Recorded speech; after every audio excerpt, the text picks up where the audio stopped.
تنقید کا کام جو ہے اس کو کافی زیادہ آگے بڑھایا۔ اب چونکہ ٹیلی ویژن اور ریڈیو کی وجہ سے جدید ڈرامہ نویسی جو ہے اس میں بہت زیادہ ترقی ہوئی ہے جہاں تک پنجابی زبان کا تعلق ہے۔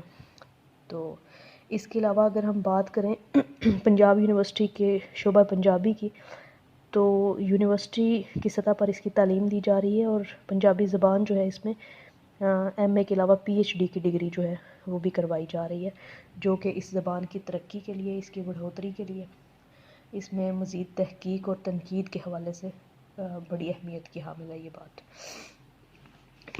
جہاں تک سندھی زبان کا تعلق ہے تو سندھی جو ہے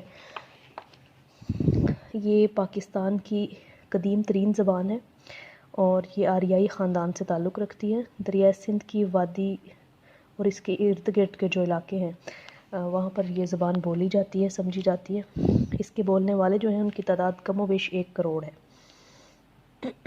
اس زبان پر دراوڑی کے علاوہ سنسکرت، یونانی، ترکی، ایرانی اور کئی دیگر زبانوں کے اثرات جو ہیں اور دیگر ثقافتوں کے اثرات ہمیں نمایاں نظر آتے ہیں، لیکن یہ زبان جو ہے یہ عربی اور فارسی سے بھی کافی حد تک متاثر ہے۔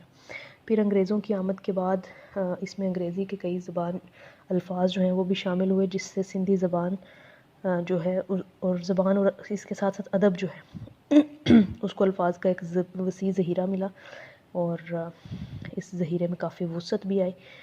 یہ زبان جو ہے یہ اپنے قدیم ثقافتی ورثے کی وجہ سے پاکستان کی دیگر جو علاقائی زبانیں ہیں ان سب کی نسبت زیادہ مضبوط بھی ہے، پرانی ہے۔ یہ زبان عربی رسم الخط میں لکھی جاتی ہے اور اس کے حروف تہجی جو ہے ان کی تعداد 52 ہے۔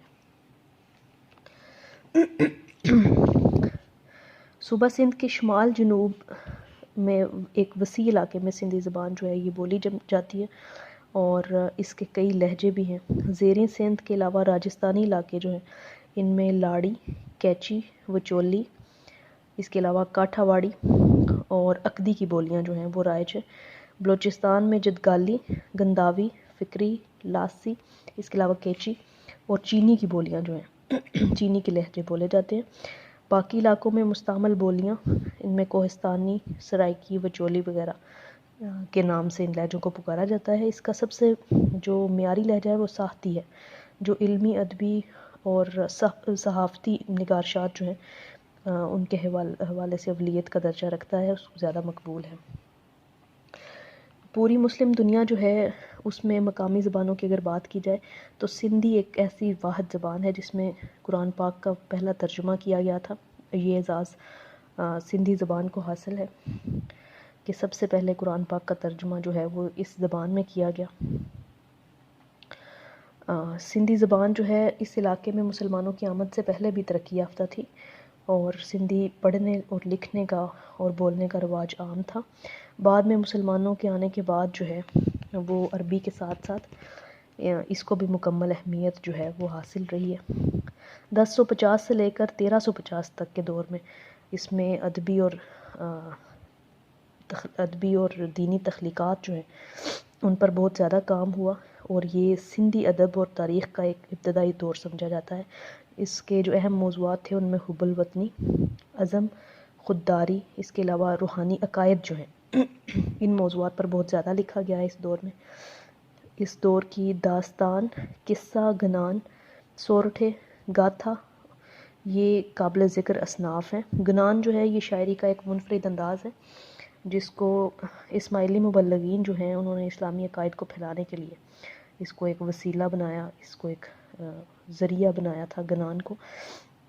پھر مختلف مبلغین جو ہیں انہوں نے 40 حرفی رسم الخط بھی ایجاد کیا تھا جسے میمن کی یا خوجکی خط کے نام سے موسوم کیا جاتا ہے۔ اس زمانے میں مختلف مکتبہ فکر جو ہیں ان سے تعلق رکھنے والے صوفیاء کرام انہوں نے سندھی شاعری کے ذریعے اسلامی تعلیمات کو پھیلانے میں بہت زیادہ کردار ادا کیا۔ 18ویں صدی تک جو ہے وہ سندھی ادب میں شاہ عبداللطیف بھٹائی اور سچل سرمست جو ہیں ان جیسے عظیم شاعر سندھی ادب کو اپنی شاعری سے مالا مال کر چکے تھے اور اس دور کو سندھی ادب میں سنہری دور سے تعبیر کیا جاتا ہے۔ شاہ عبداللطیف بھٹائی جو ہیں شاہ عبداللطیف بھٹائی جو ہیں انہوں نے اپنی شاعری میں عام زندگی اور غریب اور محنت کش لوگ جو ہیں ان کی زندگی کے گن گائے ہیں اور انسانی عظمت کو اجاگر کیا ہے اپنی شاعری کے ذریعے۔ انہوں نے شاعری میں تمثیلی انداز اختیار کیا اور اس کا بنیادی مواد جو ہے وہ سندھ کی لوک کہانیوں سے انہوں نے لیا ہے۔ اسی وجہ سے سندھ کے ہر کونے میں ان کی شاعری کی گونج ہمیں سنائی دیتی ہے اور ان کی بہت ہی مقبول شاعری ہے۔ شاہ جو رسالو جو ہے یہ ان کی شاعری کا ایک مجموعہ ہے۔ پھر اسی دور میں ایک عظیم المرتبت شاعر عبدالوہاب المعروف سچل سرمست جو ہے وہ بھی خاص طور پر قابل ذکر ہے۔ انہوں نے سندھی، اردو، سرائکی، فارسی میں جو ہے وہ اپنی شاعری کی ہے۔ وہ ایک صوفی صفت انسان تھے اور تصوف میں اگر دیکھا جائے تو وحدت الوجود ان کا مسلک تھا۔ تصوف کے حوالے سے اگر بات کی جائے تو تصوف میں یہ دو بنیادی مسلک ہیں، وحدت الوجود اور وحدت الشہود۔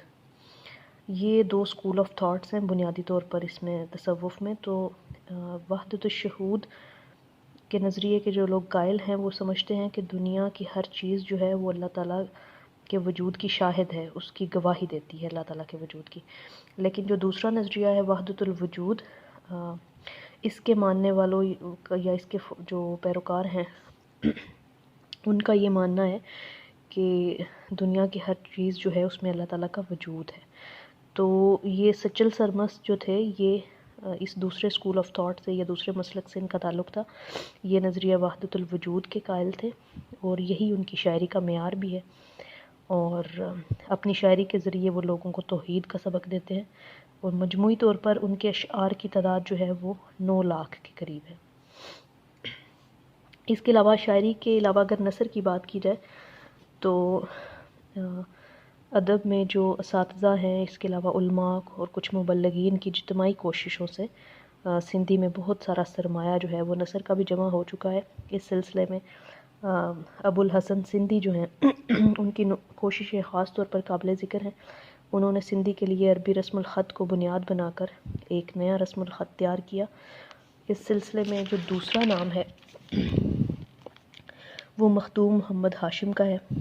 وہ بہت بڑے عالم دین تھے، انہوں نے فارسی اور سندھی میں تقریباً 150 کتابیں لکھی ہوئی ہیں، اور ان کا موضوع جو ہے وہ اسلامی عقائد، ان کی تصحیح اور تشریح ہے۔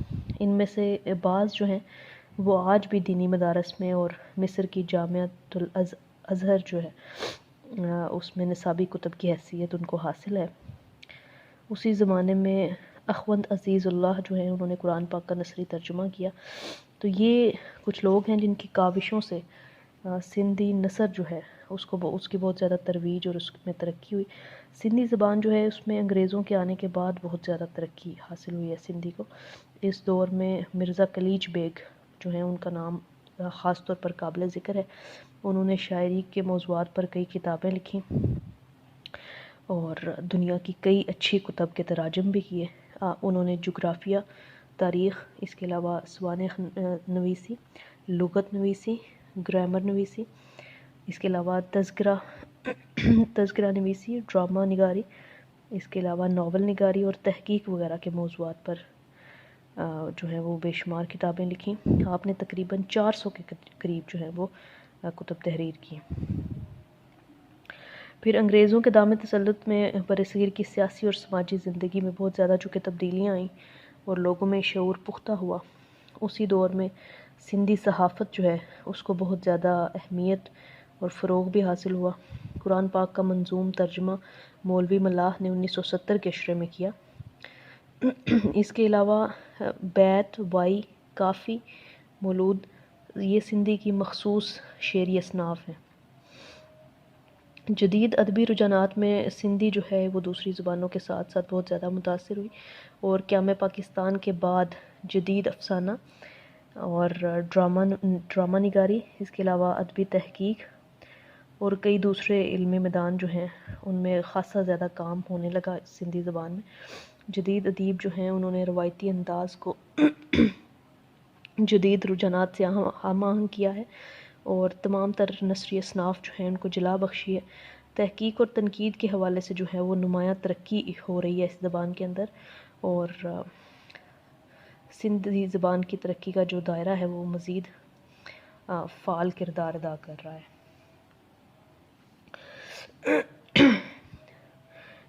پشتو کی اگر بات کی جائے تو پشتو زبان جو ہے یہ خیبر پختونخوا میں اکثریت کی بولے جانے والی زبان ہے۔ اس کو پختو یا پشتو کہا جاتا ہے، اس کے بولنے والوں کو پختون یا پشتون کہا جاتا ہے۔ اس زبان کی ابتدا جو ہے یہ تقریباً 5000 سال قبل افغانستان کے علاقے باخت سے ہوئی تھی، اور اسی نسبت سے اس زبان کے بولنے والے جو ہیں وہ پشتون یا پختون کہلاتے ہیں۔ پشتو جو ہے یہ ایک بہت پرانی زبان ہے، اور دوسری زبانوں کی طرح پشتو زبان کا ادب جو ہے اس کا آغاز بھی شاعری سے ہوا، اور سب سے پہلی کتاب جو ہے وہ 8ویں صدی عیسوی میں تحریر کی گئی، جس کا نام پٹا خزانہ ہے۔ نظم کا پہلا شاعر جو ہے وہ امیر کروڑ کو سمجھا جاتا ہے۔ پھر 14ویں صدی کے آخر تک پشتو ادب جو ہے وہ یہ بیرونی اثرات قبول کر چکا تھا، اس میں عربی اور فارسی کے کئی الفاظ اور تراکیب جو ہے وہ بھی شامل ہو چکی تھیں۔ 19ویں صدی کے ابتدائی اشروں میں نظم کے ساتھ ساتھ قصیدہ اور مرثیہ جو ہے وہ بھی پشتو کی خاص اصناف مانی جانے لگیں، اس میں شامل ہو گئیں۔ غیاث الدین بلبن اور شیر شاہ سوری کے دور میں قصیدہ اور مدح کی اصناف جو ہیں یہ بھی پشتو ادب کا حصہ بن گئیں۔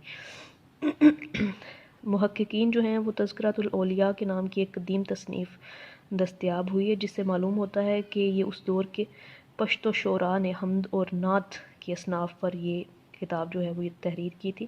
یہ کتاب 1200 صفحات کی ہے، اور محمود غزنوی کے دور میں سیف اللہ نامی ایک شخص نے باقاعدہ طور پر جو ہے وہ پشتو کے حروف تہجی تیار کیے تھے، جو آج تک رائج ہیں۔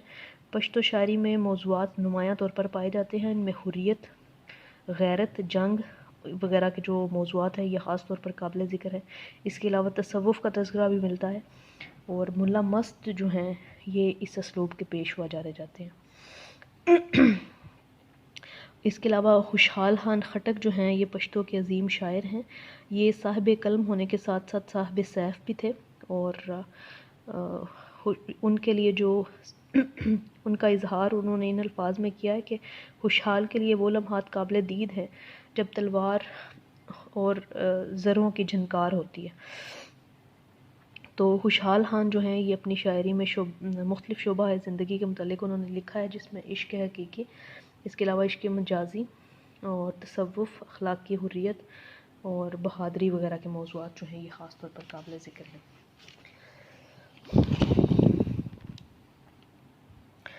پشتو جو ہے اس کے دوسرے بڑے شاعر رحمان بابا کو سمجھا جاتا ہے۔ یہ ایک فقیر صفت شاعر ہیں، اور ہمیشہ عشق اور تصوف کی کیفیات میں یہ مگن رہے، اور یہی ان کی شاعری کا موضوع بھی ہے۔ ان کے نزدیک عشق ہی کائنات کی تخلیق کا باعث ہے۔ رحمان بابا جو ہیں ان کو پشتون معاشرے میں ایک اعلیٰ مقام حاصل ہے۔ خوشحال خان خٹک اور رحمان بابا جو ہیں ان کا انداز پشتو ادب میں ایک سنگ میل کی حیثیت رکھتا ہے، اور ان کی چھاپ بعد میں آنے والے شعراء پر بھی ہمیں واضح طور پر دکھائی دیتی ہے۔